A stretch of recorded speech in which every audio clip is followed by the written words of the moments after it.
I'm John Andazola. I'm the Program Director of the Southern New Mexico Family Medicine Residency Program.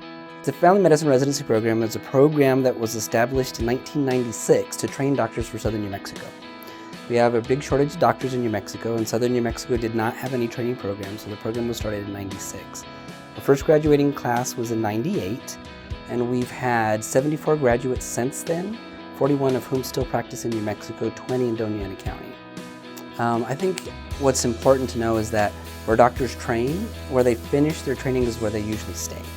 And so training a physician in the community for their last few years is where they're likely to stay and train. The other thing is people get attached to the community. They get to understand the community. They get to know the people in the community and they stay in the community. And that's why we've been so successful in keeping people here.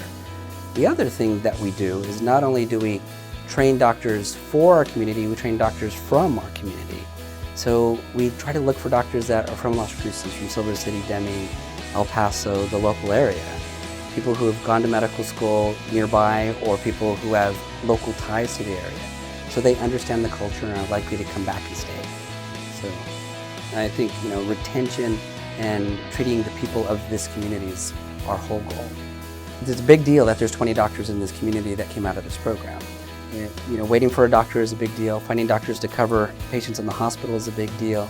People call and wait for an appointment for months. Could you imagine what it would be like if there were 20 less doctors in this community? I'm real excited about this graduating class. I've been the program director since 2009, and this is the first class that I've actually been able to recruit, to interview, to train, and to graduate here from the program. These guys are excellent docs, and they're going into needy communities. I have one doctor going to Hobbs. I have another doctor going to TRC. I have another doctor going to Alamogordo, and he's going to spend some time here in Las Cruces. And these are needy communities that exist that are suffering for doctors. So I'm really excited about these guys. I'm proud of these guys. Not only that, I would see any of these doctors as my own personal physician.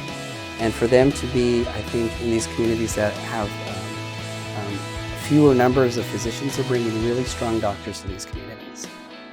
In 2009, we were lucky enough to recruit 3 additional faculty besides myself for a total of 5 family physician faculty, and we have 1 OBGYN faculty, 1 pharmacist faculty, and 2 psychology faculty that all teach the residents together.